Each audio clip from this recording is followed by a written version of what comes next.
trying to build a company and have it succeed is like eating glass and staring into the abyss. I think it's worth investing your own capital in what you do. I don't believe in the sort of other people's money thing. No one should put this many hours into work. This is not good. Need motivation? Watch the top 10 of Believe Nation. Top 10, I got a top 10. Got my motivation high for my top 10. Gotta learn from the wise women and men. All my life, like 9 to 9. For my top 10, top 10, 9 to 9. This one's for my top 10. He's Elon Musk, and here's my take on his Top 10 Rules of Success, Volume 4. Okay, let's kick it off with rule number 1. Have a high pain threshold. There's a friend of mine who's got a great saying about creating a company, which is trying to build a company and have it succeed is like eating glass and staring into the abyss.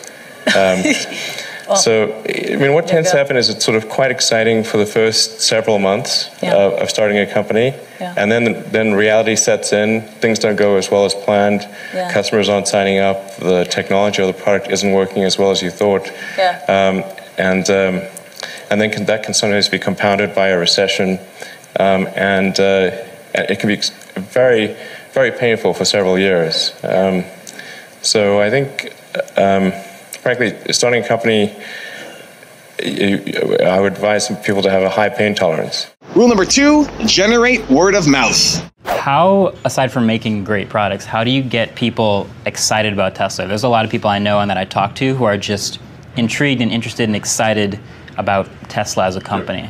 The thing I really focus on at Tesla is like really put all of our money into and attention into trying to make the product as compelling as possible. So, because I think that really the way to sell any product is through word of mouth. So if somebody gets the car, they really like it, and actually the key is like to have a product that people will love. And generally people, if they're at a party or talking to friends or whatever, you'll talk about the things that you love. But if you just like something, it's okay. You're not going to care that much. But if you get love the reactions from the highs and the lows, so you got to make sure people really love it. You're going to talk, and then that'll generates word of mouth. And that's basically how our sales have grown. Like we don't spend any money on advertising or endorsements or so anyone like buys our car, they just bought it because they like the car, and it's genuine. Rule number 3, use your own money. Zip2 happened, you sold it, and it and bought the McLaren, and if I'm not mistaken, you invested most of that money into your next venture, X.com. That's right. So most of the funds went into X.com, which was later renamed PayPal. That worked out pretty well. It worked out pretty well, but looking back on it, because you put a lot of your eggs in that basket, would you advise entrepreneurs to roll the bones quite the way you did? Yeah, absolutely. I think so. I think it's worth investing your own capital in what you do. I don't believe in the sort of other people's money thing. I think if you're not willing to put your own assets at stake, then you shouldn't ask other people to do that. Rule number 4, ignore the competition. Well, we don't think too much about what competitors are doing. Just because I think it's important to be just focused on making the best possible products. It's sort of maybe analogous to what they say about if you're in a race. Don't worry about what the other runners are doing. Just run. Rule number 5, find your drive. You're 47. What is the likelihood that you personally will go to Mars? 70%. We've recently made a number of breakthroughs that I'm just really fired up about. And when does that happen? In our lifetimes? Yeah. I'm talking about moving there. So it's like if you get the price per ticket maybe around $200,000. This could be an escape hatch for rich people. No. Your probability of dying on Mars is much higher than Earth. Really, the app of going to Mars would be like Shackleton's app of going to the Antarctic.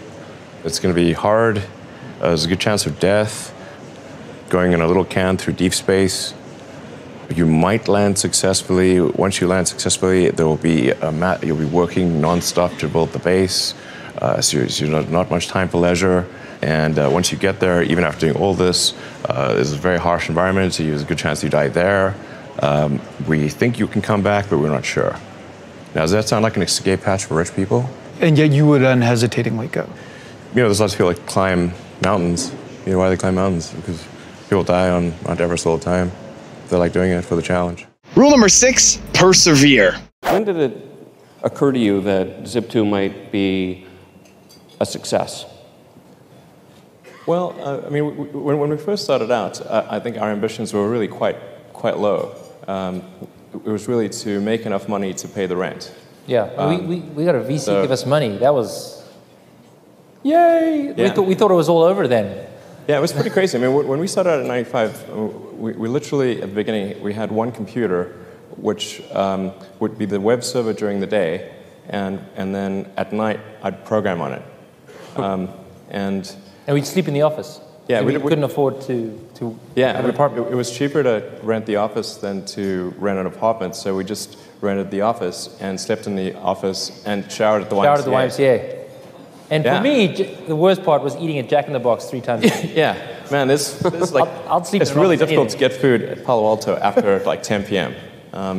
It's like Jack in the Box and a few other options. So we rotated through the Jack in the Box menu. Through the end of '95, where that's essentially we're just sleeping in the office and showering at the YMCA, and then around the end of '95 is when Netscape went public, and then whether or not somebody knew what the internet was, they knew that you could make money on the internet somehow, or even if it's only on the greater fool theory. So when we went and talked to venture capitalists in early '96. There was a much greater interest in what we were doing. In fact, the round closed in like maybe a week or something. It was crazy. Yeah, we went from sleeping in the office to people throwing, I mean, again, this is a financial crowd, so you guys see these numbers every day, but for us to hear, we'll give you $3 million. Yeah, it sounded extremely, we thought they were crazy. Like, why would they do that? It was literally like, these people are insane. They obviously do not realize we're sleeping in the office. In fact, when they did fund us, they realized that we were illegal immigrants. Well, I mean, yes, we were. I'd say it was a gray area. Yeah, right? Yes, we were. We were illegal immigrants. We were sleeping in the office. We didn't have a car. We had one car, but the wheel kept falling off. But, well, actually, yeah, the wheel did actually fall off the car. Yes, exactly. And the venture capitalists actually bought us cars. Yeah, well, they gave us 40 grand. It was 40 grand to go buy cars, which was, at the time, was more money than we've ever seen. Rule number 7, make products people love. Advice I'd give to people starting companies, to entrepreneurs in general, is really focus on making a product that your customers love. It's so rare that you can buy a product and you love the product when you bought it. There are very few things that fit into that category. And if you can come up with something like that, your business will be successful for sure. Rule number 8, be willing to make sacrifices. Well, I mean, Tesla really faced a severe threat of death due to the Model 3 production ramp. Essentially, the company was bleeding money like crazy, and just if we didn't solve these problems in a very short period of time, we would die. And it was extremely difficult to solve them. How close to death did you come? Within single-digit weeks. 22 hours a day, or like how many hours? I was working, so 7 days a week, sleeping in the factory. I worked in the paint shop, general assembly, body shop. You ever worry about yourself imploding? Like it's just too much? Absolutely. No one should put this many hours into work. This is not good. And people should not work this hard. They should not do this. It's very painful. Painful in what sense? It hurts my brain and my heart. So this is not recommended for anyone. I just did it because if I didn't do it, then good chance Tesla would die. Rule number 9, create a great team. You need a team around you to deliver a lot of ideas. How do you choose your team? Based on what? Well, I suppose honestly that it tends to be gut feel more than anything else. So when I interview somebody, My interview question is always the same. It's what do you ask? I said, tell me the story of your life. And the decisions that you made along the way and why you made them. And then, and also tell me about some of the most difficult problems you worked on and how you solved them. And that question, I think, is very important because the people that really solved the problem, they know exactly how they solved it. They know the little details. And the people that pretended to solve the problem, they can maybe go one level and then they get stuck.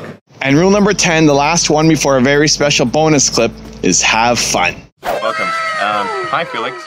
Hey, Felix. Yeah, we're gonna look at some memes, right? Yes. And say funny things about them. Well, I think we rate them. Oh, we rate them. Okay, that's right. It's a review, and then we're reviewing them out of 10. Of course. Okay. I mean, there's some good memes here. Is this the first one? I believe so. Okay. Yeah. A spoon is just a small bowl on a stick used to eat from a larger bowl. He is earnestly presenting this in Congress. And you can see how easy it would be to just replace that text and add anything you want there. It's almost as though he wasn't saying that. So yeah, I rate this out of what's the scale? 1 to 10? Yeah. Is it 1 to 10? Oh, 5, I guess. Yeah, 6 maybe. Maybe a 6. Yeah, it's like a mid-range. It's a mid-range meme. Yeah, I don't think this one's got legs. Also, it's kind of tipping into the political area, which is like, I don't know, who needs it? You know what would be funny? Get off my lawn. That would just get off my lawn would be great. That would be really good. Get off my lawn. Okay, yeah, okay. I'll bump it up another number because that's so I give it a 6. Get off my lawn. Madagascar and Gascar. Oh, I see. So you love Madagascar because it's just such a heartwarming, wonderful film. But then Gascar, you're like, what? I've actually never seen this movie. So. Have you never seen Madagascar? No, I know. There's a lot of lemurs. I refuse to watch any movie with the word Gascar in it. It's not bad. It's 6. But no, but really, I think I'll make you everything is 6. How do you? But how do you feel about? Is that trippy? Like for real? There's a meme with you in it. Are you sort of like, what the hell? Yeah. Or have you gotten over that and you're just like, Well, I mean. This past couple years have been, particularly last year, it was Meme City. Meme City. Yeah, Meme City. Man, that'd be an I've interesting seen a lot city. of memes. Okay, now this is a proper quandary. Okay. Okay. Would you step on Stuart Little for $18 billion? I love how poorly photoshopped. It's like they got a gray color and just erased whatever the hell it's like and then just put him in. Yeah, the only sentient mouse, or is it sentient or sentient? Sentient. Is it sentient? I say sentient. I've always said sentient. I've said sentient. Sentient. Sentient or sentient. Okay, what is it? Stop sending me this shit. Wait, that's not Post at all. Who is that guy? That's me. That's me. Oh my God, is that a weird combination of you and Post? Yes. And is this a real tweet? No. Okay.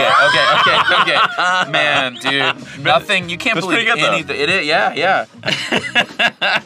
This is where I'm face mashed with Post Malone. That's a funny meme. That's a funny one. You could apply it not only to you, but to other celebrities and people. So yeah, I think that's a funny meme. I'm into that. I'd give it an 8. Because it could be just like a dumb drawing. It could be it could be so many wonderful things. I say 8. 8. Yeah, 8. It's a solid 8. Whoa. This is like, so meta. Me laughing at the idea of me laughing at me. Jesus Christ. Now I've got a special bonus clip from Elon Musk on how to ask great questions that I really think you're going to enjoy. But before that, it's time for the 3-point landing questions. Let's go from just watching a video to taking action in your life or business. Here we go. Question number 1. Who's the next person you need to be able to create a great team? Number 2, what's your plan this week to generate some word of mouth? And number 3, who's the competition that you need to ignore? Innovation comes from questioning the way things have been done before. Yeah. And if in the education system you're taught not to do that, that will inhibit entrepreneurship. Being able to question what you're being taught. Being able to... Yeah. I mean, just, saying, well, is there a better way? Yeah. To ask that question.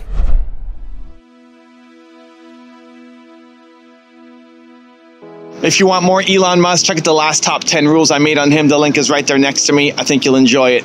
Continue to believe, and I'll see you there. What was your biggest failure, and how did it change you? I have to really think hard about that. Failure. Never heard of it.